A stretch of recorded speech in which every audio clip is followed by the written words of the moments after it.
Vamos entonces a inclinar el rostro y elevamos una oración para agradecerle al Señor por acompañarnos en este sábado. Oremos. Padre Celestial, te agradecemos por esta preciosa oportunidad de estar acá reunidos para estudiar tu palabra. Abre nuestros ojos, oh Señor, para que vean las maravillas de tu ley. Abre nuestro entendimiento, Señor, para que pueda comprender y apreciar claramente tu voluntad. Perdona nuestros pecados, Señor. Tú conoces nuestras debilidades. Pedimos, Señor, que podamos tener confianza en el trono de la gracia que ha ofrecido a cada uno de todos los que creen en Jesús oportuno socorro. Y tú conoces nuestras necesidades, Señor. Por eso lo ponemos delante de ti, porque somos impotentes, pobres, miserables, cuitados, pero en Cristo Jesús están todas las riquezas de tu gracia y tu gloria para todo aquel que crea, y que por la fe en Él, en su sangre, esté dispuesto a dejar una vida de pecado y a confiar en sus promesas para poder alcanzar la vida eterna. Gracias por tu fidelidad, Señor. Concédenos palabra y dirección, sabiduría, porque nosotros somos ignorantes, que nuestra debilidad se una a tu fortaleza, nuestra ignorancia a tu sabiduría, y nuestra insuficiencia a tus méritos, oh Señor Jesús. Padre, te lo agradecemos todo y te pedimos también por aquellas personas también a través de la red de Facebook que van a recibir este mensaje, y para que la verdad pueda ser regada como semilla, que pueda cumplir el propósito de llegar hasta lo último de la tierra, a toda nación, tribu, lengua y pueblo, hasta convertirse este poderoso mensaje en un fuerte clamor. Te lo agradecemos todo en el precioso nombre de Jesús. Amén. Muy bien, hermanos, entonces yo les voy a compartir unas diapositivas a los que estamos acá a través del Zoom y a los que estamos en el Facebook, entonces nos van a seguir con sus Biblias. Muy bienvenidos. Vamos a tomar entonces la 10ª regla de Guillermo Miller. Esta regla tiene una particularidad, pues realmente es sencilla, pero tiene algo particular. Y es que es como nos ayuda a entender precisamente cómo las figuras en la Biblia se manifiestan a veces con diferentes significados. Y lo que vamos a ver hoy es cómo estas figuras a través de la palabra de Dios se aplican según el contexto en el que se enseña. Recordemos que ya estamos en una fase donde la palabra de Dios, las primeras reglas ya las podemos combinar.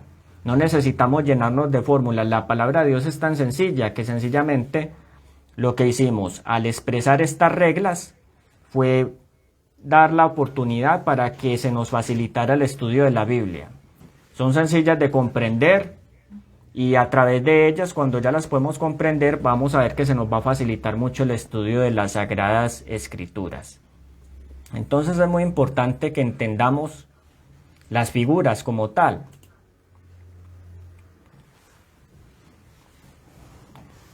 La regla 10 dice así: las figuras a veces tienen 2 o más significados diferentes. Así como día se usa en un sentido figurado para representar 3 periodos de tiempo diferentes. Miren lo que está diciendo Guillermo Miller acá, que las figuras en la Biblia a veces tienen 2 o más significados diferentes. Entonces, si nosotros vamos a tomar, igual lo vamos a hacer enseguida con ejemplos, una sola figura en la palabra de Dios puede significar varias cosas. Entonces, para algunas personas eso representa un problema. ¿Por qué? Porque quieren entender en una figura una sola cosa y así interpretan las profecías. Y ahí es donde viene la confusión. Acá dice que las figuras a veces tienen 2 o más significados diferentes. Entonces, vamos a mirar el ejemplo con las pruebas de texto. Los textos de prueba que puso Guillermo Miller. Recordemos que esos textos que utilizamos acá son usados por Guillermo Miller para poder argumentar y probar lo que él está diciendo.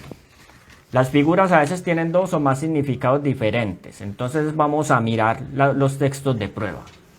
En la regla él estaba hablando, por ejemplo, de un día en la Biblia. Entonces vamos a tomar, por ejemplo, el libro de Eclesiastés capítulo 7, versículo 14. Y allí vamos entonces a interpretar este texto. Miren lo que aparece en el cuadro para los que están en el Zoom. Día en la Biblia, como figura, puede servir para hablar de un tiempo indefinido. En el cuadro a la izquierda superior, vamos a ver qué dice el texto entonces de Eclesiastés capítulo 7, versículo 14.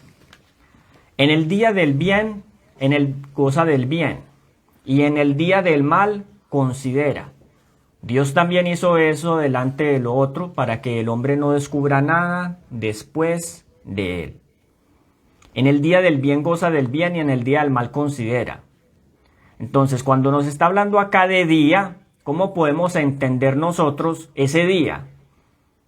No es un tiempo definido, porque está haciendo referencia a la época o temporada donde nosotros gozamos del bien. Ahí no está hablando de un tiempo de 24 horas definido. Entonces, una forma de entender la figura del día es a través de un tiempo indefinido, porque como vemos en este texto, no se está hablando de un día de 24 horas. Está hablando, es del día en modo de figura para hablar de una temporada donde podemos estar bien y debemos disfrutar ese bien. Pero también nos habla de tiempos donde nosotros pasamos por malos momentos. Y en ese tiempo es donde se nos invita a reflexionar, ¿no? Ahí no está hablando de un tiempo de 24 horas, nos está mencionando, es una temporada, una época, una fase de circunstancia de nuestras vidas donde encontramos bien y otras donde encontramos mal.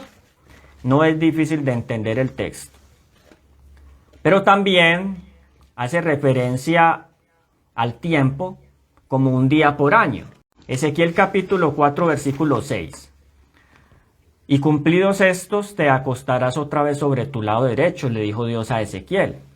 Y llevarás la iniquidad de la casa de Judá 40 días, día por año te lo he dado. Entonces recordemos que Dios fue el que estableció el principio de día por año. En el libro de Números capítulo 14, no vamos a buscar ese texto ahora, pero ustedes pueden leer la historia de la caída del pueblo de Israel cuando se rebelaron en Cades, estando a punto de pasar a la tierra prometida. Cuando estuvieron allá, ellos se rebelaron 40 días. Entonces la sentencia, porque ellos le pidieron a Dios que era preferible morir en el desierto, entonces el Señor les concedió lo que ellos estaban pidiendo. Les dijo, entonces, como se rebelaron 40 días, entonces 40 años van a llevar ¿qué? Esa rebelión. Fue el resultado de la incredulidad, de la rebelión, de la intransigencia y la falta de fe de ellos. Pero entonces Dios utilizó desde el principio de la historia de su pueblo el principio de día por año. Y en la historia de Ezequiel recordemos que en el contexto de ese texto de Ezequiel capítulo 4, al profeta se le pidió que se acostara sobre su lado derecho 40 días, ¿cierto? Porque ese tiempo representaba los 40 años de rebelión que el reino del sur de Judá llevó contra Dios. ¿Cuál fue ese tiempo de rebelión? Lo más probable es que fueron los últimos 40 años que duró el reino, antes de que Nabucodonosor, rey de Babilonia, destruyera la nación. Ese fue el tiempo también del ministerio profético de Jeremías, 40 años. Entonces, durante 40 años ellos estuvieron rebelando contra el Señor. Y como resultado de eso, entonces a Ezequiel se le muestra a través del símbolo de acostarse sobre el lado derecho 40 días para que representaran los 40 años. Entonces el principio de día por año en la Biblia es clarísimo. Ese principio no se lo inventaron los adventistas del séptimo día, ya venía desde el Antiguo Testamento y los judíos, los rabinos judíos a través de todas las épocas han reconocido que realmente eso es un principio para estudiar la palabra de Dios. Y el otro texto lo tenemos en 2 de Pedro capítulo 3, versículo 8. 2 de Pedro capítulo 3, versículo 8 nos dice: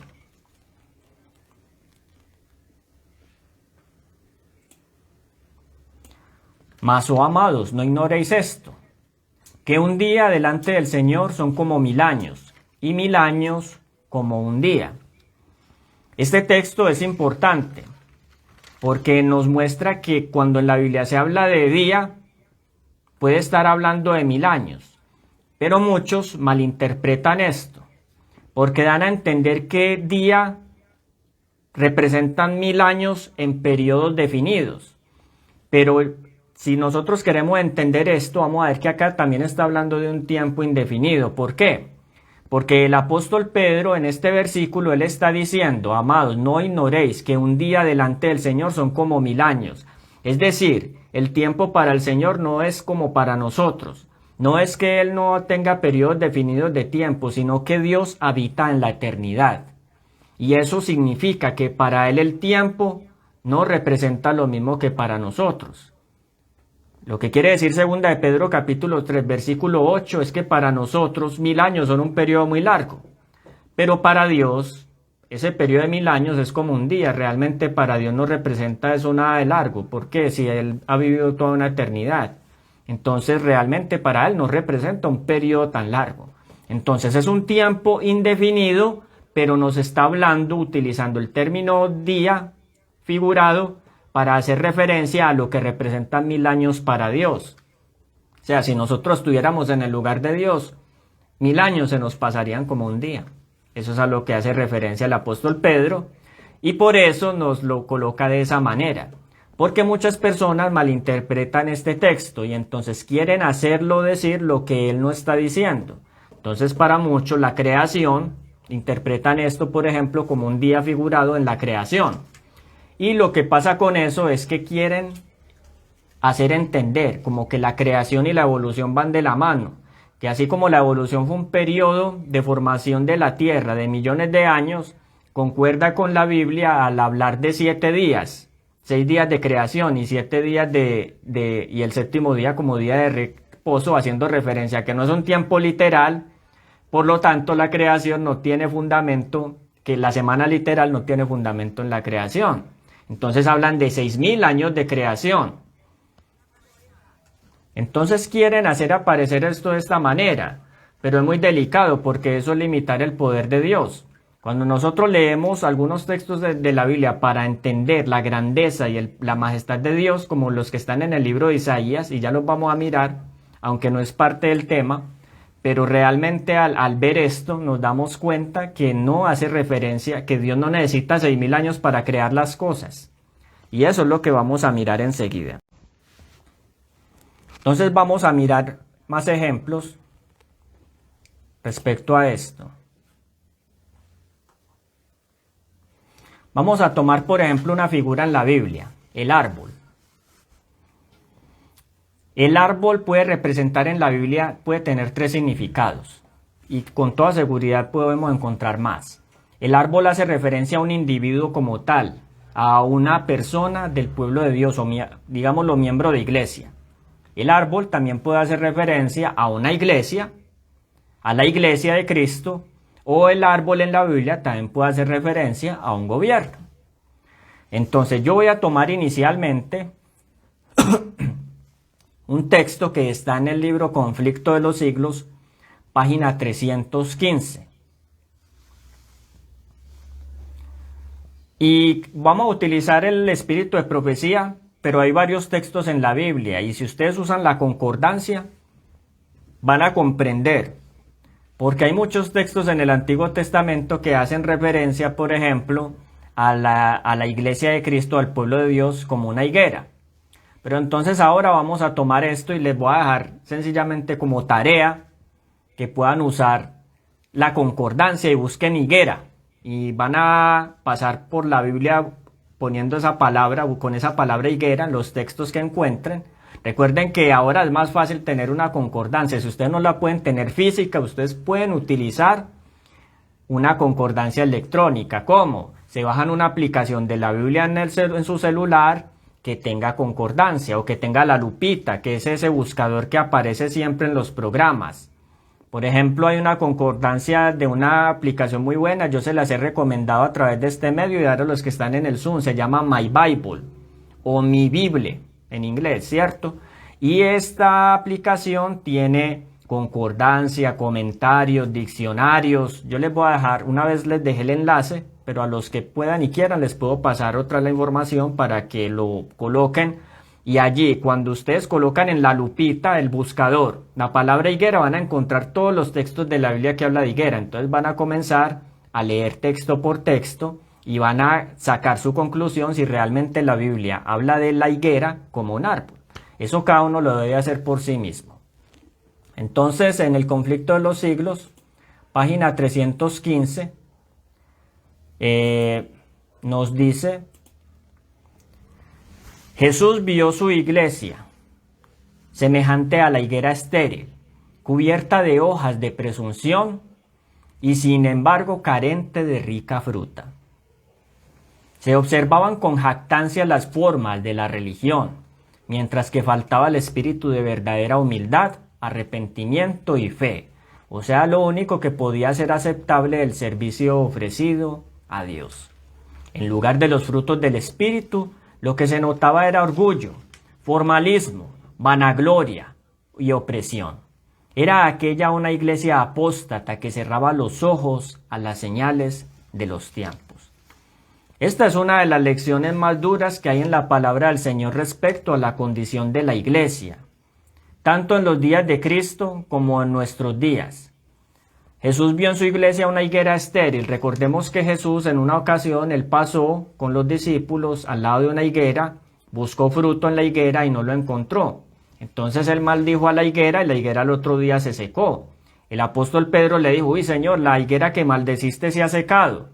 Entonces Jesús quería, con ese ejemplo que parecía como tan drástico, como que no encajaba con la forma de ser de él, ellos vieron que realmente estaba haciendo referencia a la condición del pueblo de Dios. ¿Por qué la higuera? ¿Por qué puede representar al pueblo de Dios? Yo quiero escuchar opiniones. ¿Por qué piensan que la higuera podría representar al pueblo de Dios o por qué Dios la utilizó para eso? ¿Alguna opinión? Opinen sin temor, no se preocupen si nos equivocamos, acá estamos para aprender todos.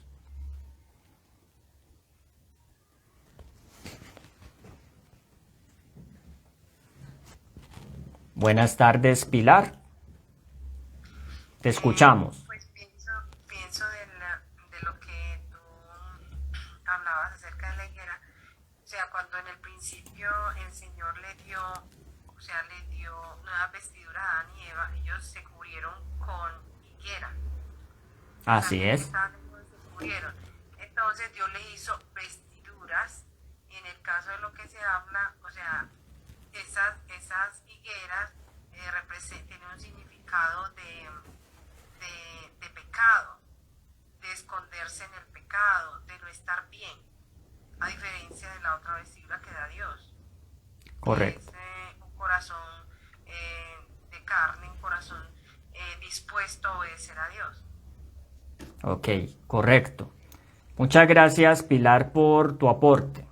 Entonces, la higuera viene, como lo dice Pilar, si ustedes van al libro de Génesis en el capítulo 3, lo que ella explica es correcto.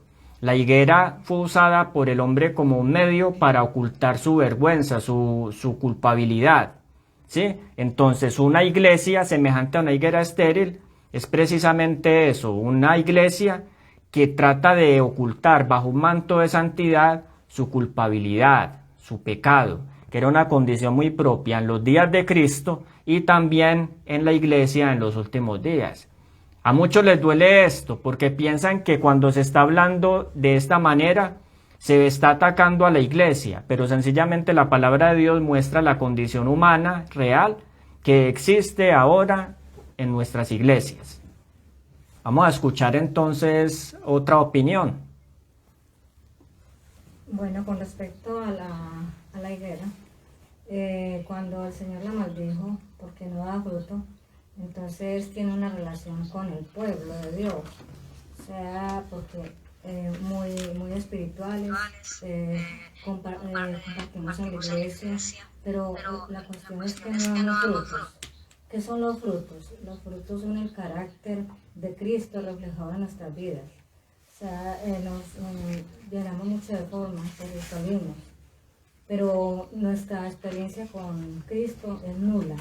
Entonces, solamente con tener la experiencia y estar adheridos a Cristo, podemos dar frutos.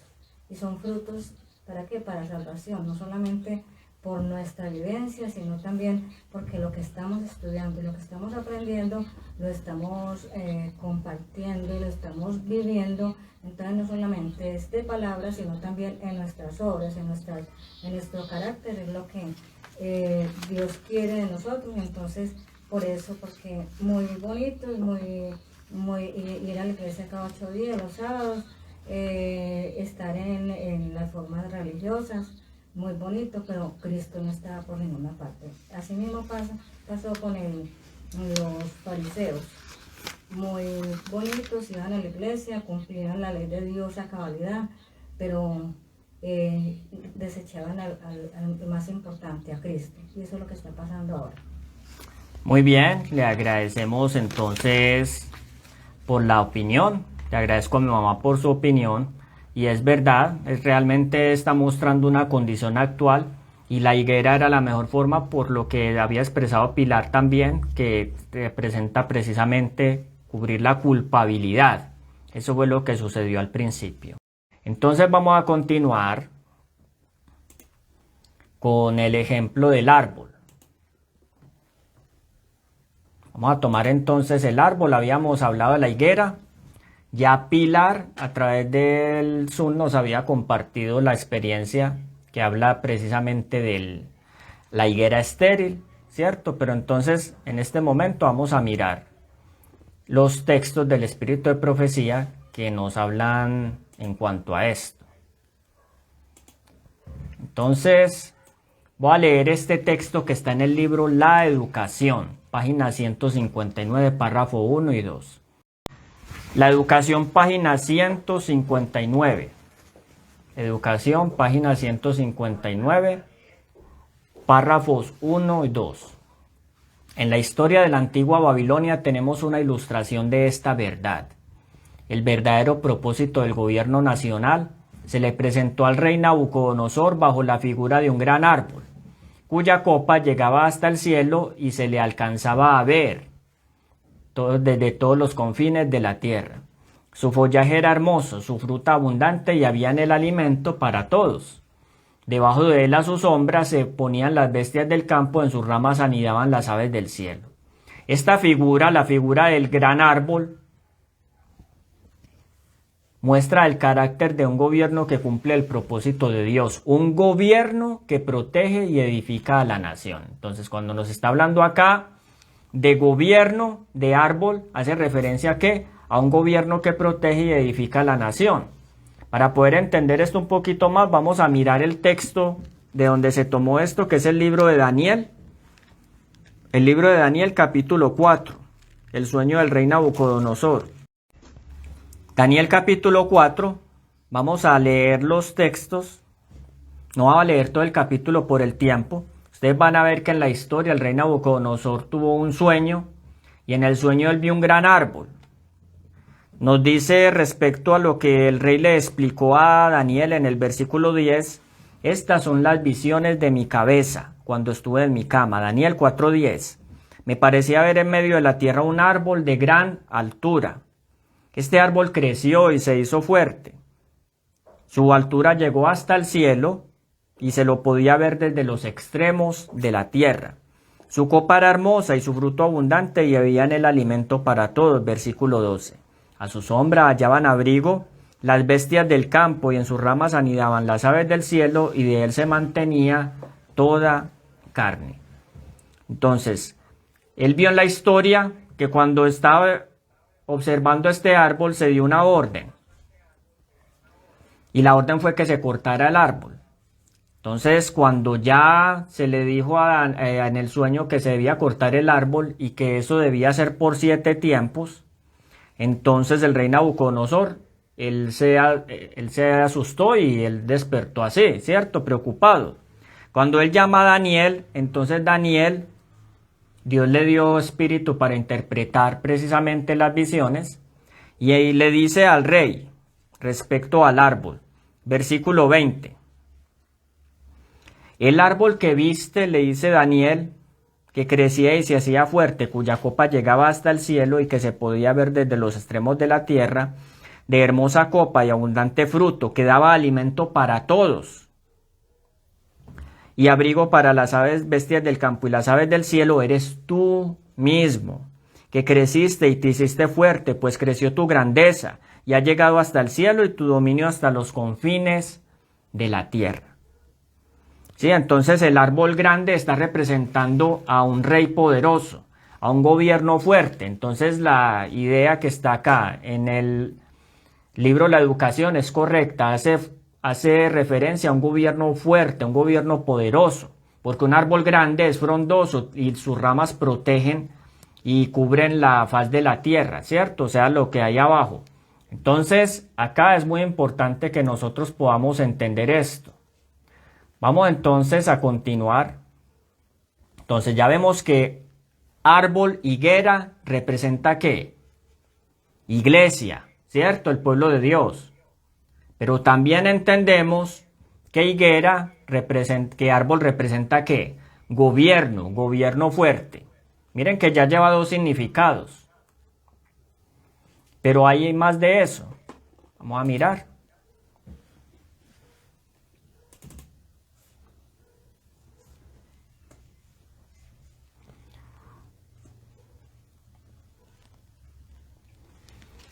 Vamos a mirar, por ejemplo, las joyas. Vamos a tomar esta figura de las joyas, que también se utiliza en la palabra de Dios.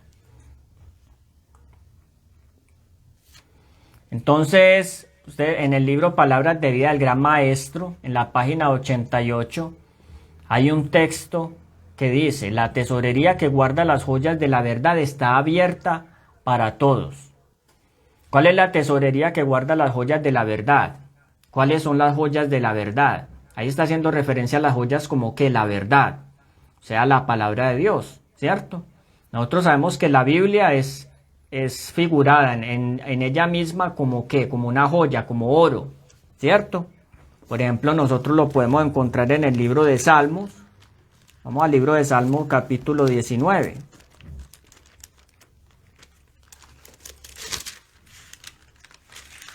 Y estas referencias son importantes para poder comprender la figura.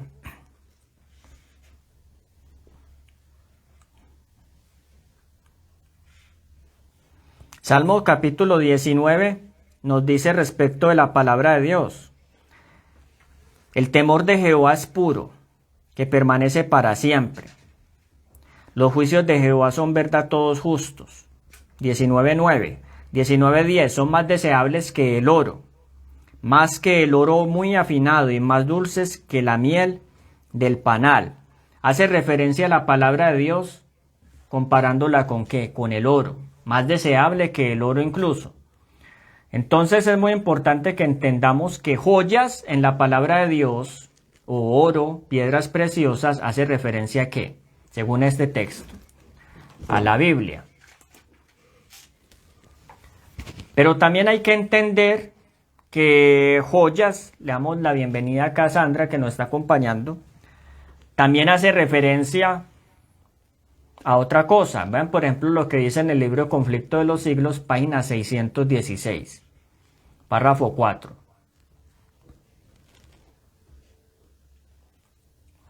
Pero el Dios Santo que dividió las aguas del Mar Rojo delante de los israelitas manifestará su gran poder, libertándolos de su cautiverio. Ellos me serán un tesoro especial, dice Jehová de los ejércitos, en aquel día que yo preparo. Ese texto está en el libro de Malaquías, capítulo 3, versículo 17. En ese texto de Malaquías 3:17 nos dice que Dios considera que su pueblo son ¿qué? Son joyas, es un tesoro especial. Dice Malaquías 3:17, ellos me serán un tesoro especial, dice Jehová de los ejércitos, en aquel día, y me compadeceré de ellos como un hombre se compadece de su mismo hijo que le sirve. Entonces, cuando está hablando acá de joyas, ¿a qué está haciendo referencia? ¿Qué serían esas joyas ahí?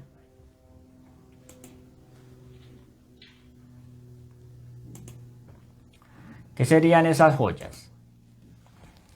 Serían entonces que el pueblo de Dios, ¿cierto? Los israelitas, su pueblo. Al final del tiempo también se le llama precisamente ¿qué? Como el tesoro especial de Dios. Así como Dios lo hizo con el antiguo Israel, igualmente Él lo dice respecto de su pueblo en todo tiempo. Entonces son sus joyas. Entonces joyas hace referencia a la verdad, a la palabra de Dios, pero también joyas puede significar ¿qué?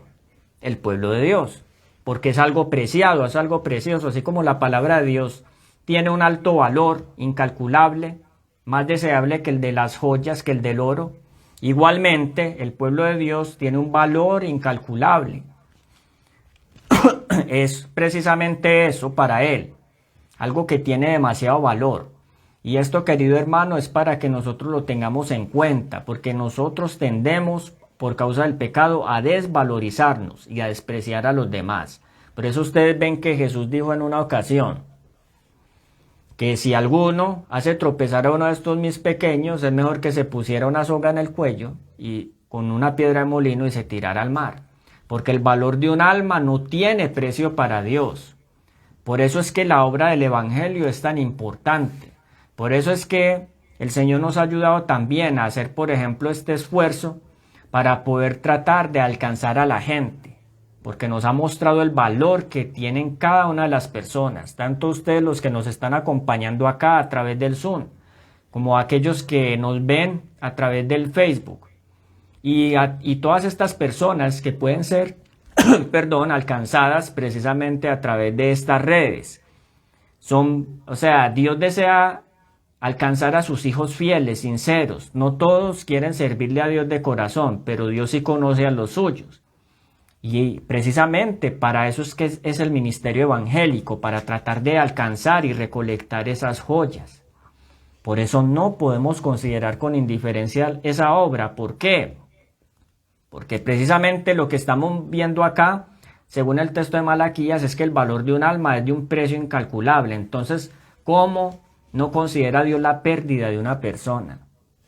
Entonces, es muy importante, precisamente, que podamos cooperar con los medios que el Señor ha dispuesto para poder alcanzar a la gente, ¿cierto? Antes de que sea demasiado tarde y el tiempo de gracia se cierre.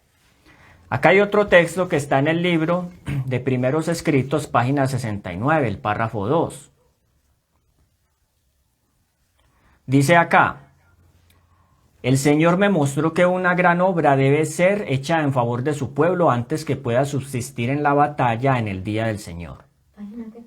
Me fueron mostrados aquellos que aseveran ser adventistas, pero que rechazan la verdad presente. Y vi que se estaban desmoronando y que la mano del Señor estaba en su medio para dividirlos y esparcirlos, ahora en el tiempo de reunir la mies, para que las joyas preciosas que haya entre ellos, que estuvieron antes engañados, puedan abrir los ojos para ver su verdadera condición. Primeros Escritos, página 69, párrafo 2. ¿Cuál es la obra que el Señor está haciendo ahora? Recoger las joyas, juntar a su pueblo, a todos los que están esparcidos a través de todas las congregaciones cristianas, de las iglesias en el mundo. Los está juntando, porque ha llegado el tiempo, según la palabra de Dios, de reunir ¿qué? La mies. Recuerden que Jesús, en la parábola del trigo y la cizaña, Él enseñó que al fin del tiempo Él iba a recoger el grano, el trigo en su granero, y la paja iba a ser dejada ¿qué? Para el fuego. Entonces hay un tiempo, según la palabra de Dios, de recolección, pero acá se les llama nuevamente joyas. Entonces esta es otra forma de ver una figura con varios significados. Recuerden que la regla dice que una figura en la Biblia puede tener 2 o más significados, y vamos a ver incluso una figura que puede tener hasta 4 o 5 significados. Entonces vamos a mirar.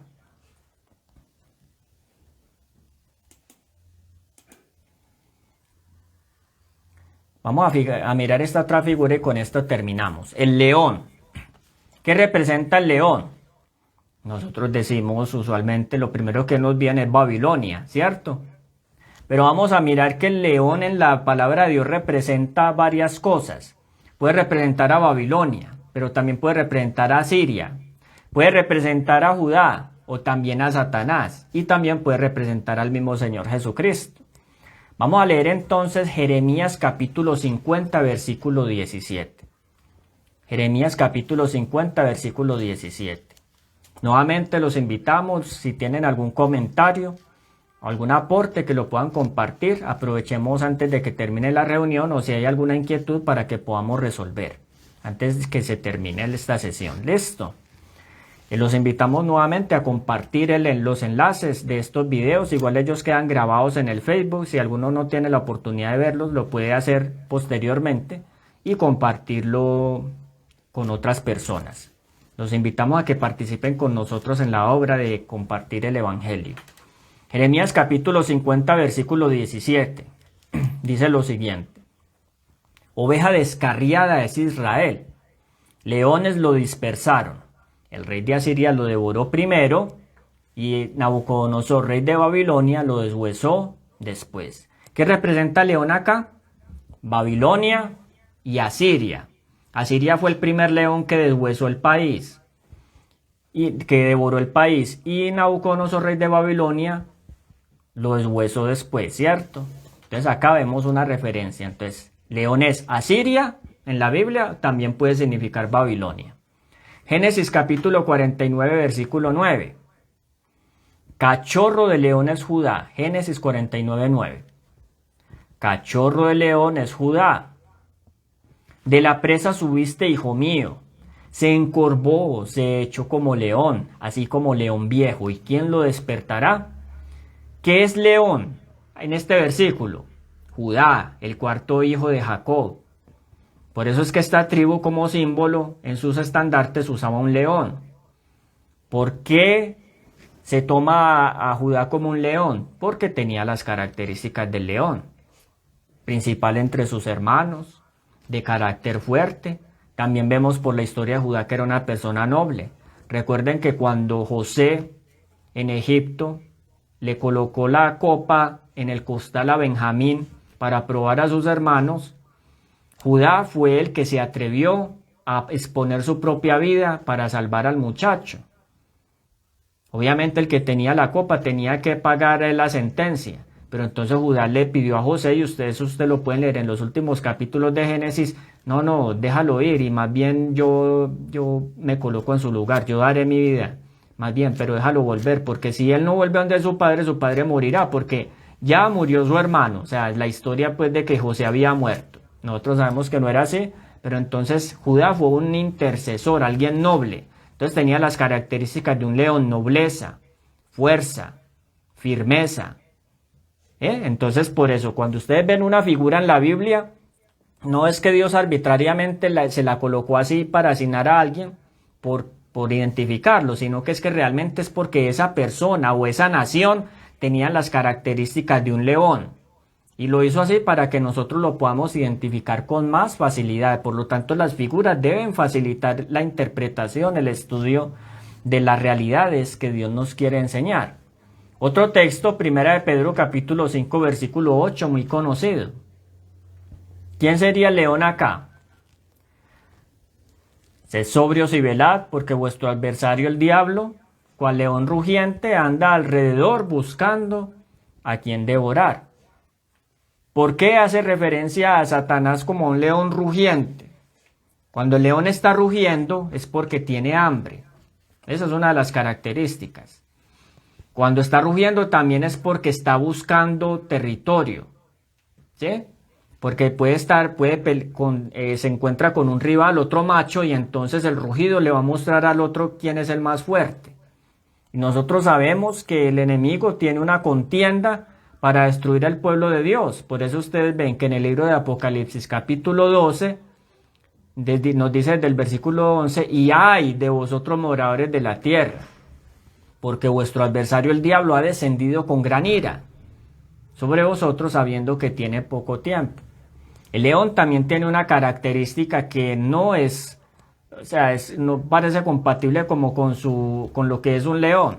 Cuando ellos, por ejemplo, encuentran una madre con sus crías, ellos matan las crías para poder aparearse de nuevo con la madre.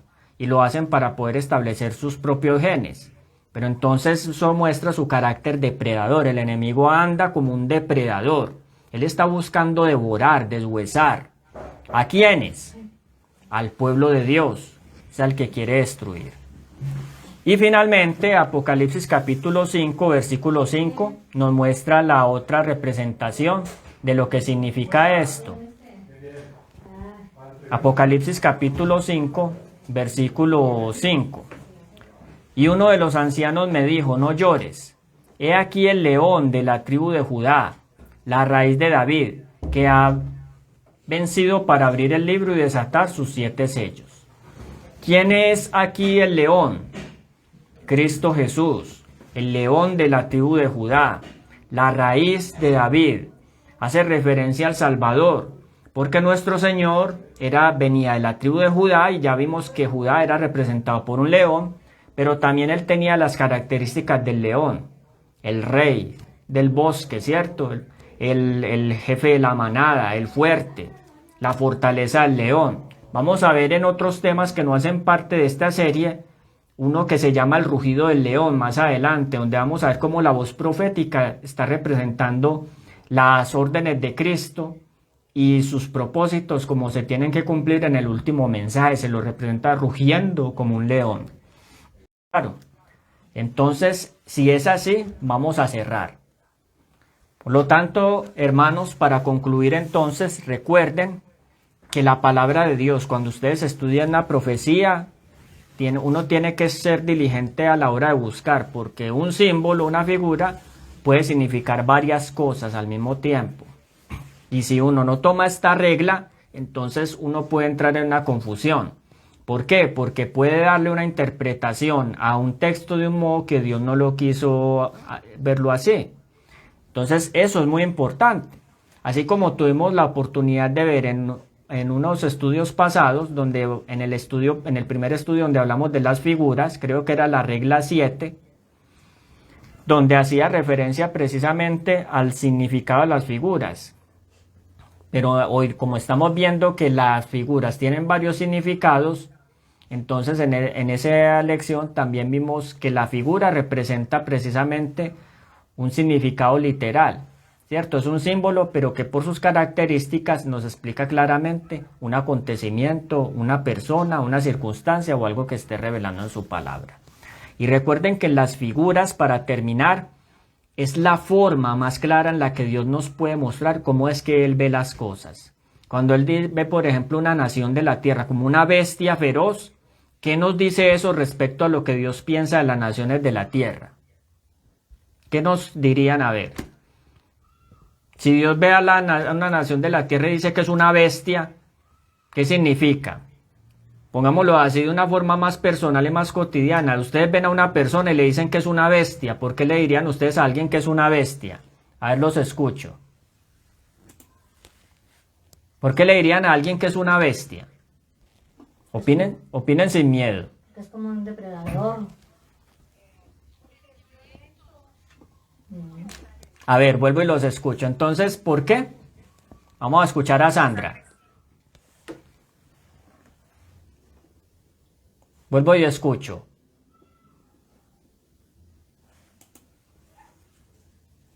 Porque es violento, porque es agresivo.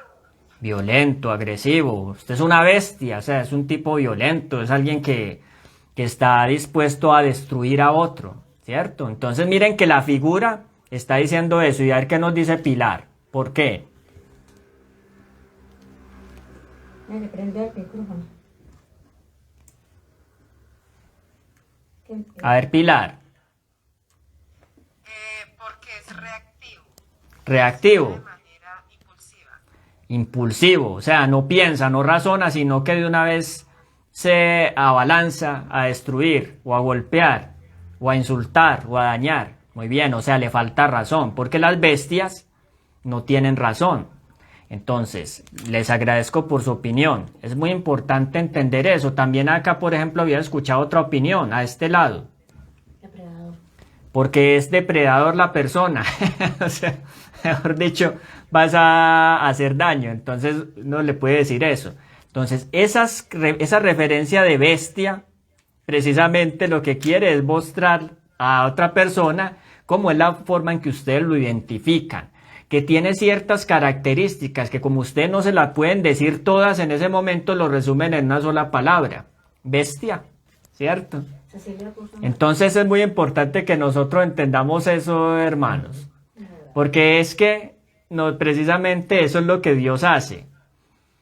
Ustedes no se van a poner a decirle a una persona que consideran una bestia, ustedes no le van a decir, usted es un depredador, usted le falta razón, usted es impulsivo, usted hace daño, usted destruye. Más bien se ahorran el tiempo y le dicen que es una bestia. Le tienen que decir así, porque si ustedes le dan toda la lista y la persona realmente actúa como una bestia antes de que ustedes terminen de darle toda la lista de sus defectos, los va a destrozar. Entonces es mejor decirles de una vez lo que es. Algo así es lo que pasa con las profecías. Precisamente que cuando ustedes escuchan a Dios decir que una nación es como una bestia, es porque la nación no razona, porque es depredadora, porque está dispuesta a destruir a otra nación o a los habitantes de otro país, porque comete, o sea, es inmoral, o sea, no tiene fuerza moral. Por eso hace referencia a él como una bestia. Cuando los seres humanos actuamos como bestias es porque perdemos fuerza moral. La fuerza moral está basada en la obediencia a los preceptos de Dios. Y cuando uno no reconoce esos principios, entonces uno comienza a actuar como una bestia desenfrenada. Libera sus pasiones, ¿cierto? Estas rugen como un león, son como un fuego inapagable. Entonces miren que esas figuras precisamente nos muestran claramente, sin necesidad de decir muchas cosas, sino resumido, qué es lo que realmente identifica algo. Entonces eso es lo que queríamos llegar, que el Señor precisamente dejó eso para podernos dar precisamente la seguridad de que lo que Dios está diciendo es así. Bueno, me están escuchando bien a través del Zoom, que se oía como pasito, se oía suave. Bueno, entonces básicamente ese era el estudio de hoy. Entonces les queremos agradecer por sus aportes, por acompañarnos. Queremos nuevamente invitarlos a la próxima lección, al estudio 11. Recuerden, a los que estamos tanto en el Zoom como en el Facebook, que nos encontramos en la página La Voz que Clama, que allí quedan publicadas precisamente estas conferencias para que ustedes las compartan con otras personas, para que tengan tiempo de colocarla. No necesariamente tienen que sentarse a ver el video, uno muchas veces puede colocarlo y dejarlo en volumen alto mientras va haciendo alguna cosa y igual está repasando y aprendiendo más de la palabra de Dios. Entonces los invitamos a que vuelvan y repitan esta serie. La pueden encontrar también en Maranatha Channel, que es nuestro canal de YouTube. Allí están las series mejor elaboradas, resumidas, con los gráficos y todo lo que se necesite para que ustedes puedan entenderlo mejor y lo puedan aplicar. Recuerden finalmente, hermanos, que estos estudios son para la vida. La salvación no es asunto de religión, hermanos. La salvación es asunto de vida o muerte, eso es todo. La gente confunde las cosas, la gente piensa que es que el asunto de la salvación es la religión. No, la salvación es Cristo como tal, y Cristo se ha manifestado a través de su palabra. Ha escogido un pueblo, una iglesia, porque Él tiene una iglesia, un pueblo en la tierra, y Él invita a todos los que lo aceptan a Él, que se unan a ese cuerpo, a su iglesia. Pero hoy en día hay una confusión muy grande en cuanto a estas cosas, y se hace Cristo a un lado y se prefiere exaltar la religión como tal. Pero necesitamos entender que la salvación es asunto de vida o muerte, y que cuando estos principios están presentando es porque la Biblia es un mapa, y ese mapa precisamente nos tiene que llevar a la vida. Pero si ustedes, por ejemplo, reciben un mapa, están perdidos y no lo saben leer, van a poder llegar a la meta o al lugar donde tienen que llegar, no, se van a perder en el camino. Entonces estudiar estas cosas es demasiado importante. Si ustedes consideran que son las joyas de las que hablamos en este estudio, que tienen un valor incalculable para Dios, van a entender que sucede lo mismo con las demás personas. Y si lo tienen muy claro, se van a esforzar en estudiar ustedes mismos y ayudarles a otros a comprender estas cosas y a compartiéndolas. Si realmente comprendemos el valor de un alma, no entenderemos qué significa la pérdida de un alma hasta cuando venga la eternidad. Pero nosotros mismos sabemos que cuando perdemos un ser querido acá en la tierra, eso es un dolor inenarrable. Es decir, no se puede describir, es algo difícil, terrible, que un ser humano difícilmente puede superar. y es por el valor que tiene cada persona. Entonces dígame, ¿en qué será que una persona se pierda por la eternidad? Entonces esa es una de las lecciones que quedan de este estudio. Les agradecemos nuevamente y los invitamos en 8 días, si es la oportunidad de Dios, para que podamos seguir estudiando. A los que están en el Zoom, igual les envío el enlace por el Zoom, y a los que están en el Facebook les dejamos de antemano el anuncio para que sepan que la reunión está confirmada. Muchas gracias a todos, una feliz tarde, que el Señor les bendiga, que puedan pasar un gran resto de sábado, que el Señor los acompañe, los consuele, los fortalezca en toda situación, circunstancia que a través de la próxima semana tengamos que afrontar. Dios me los bendiga y muchas gracias a todos por su atención. A los del Zoom una feliz tarde, a los del Facebook también nuevamente les invitamos a que sigan nuestros enlaces y compartan el mensaje. Dios les bendiga.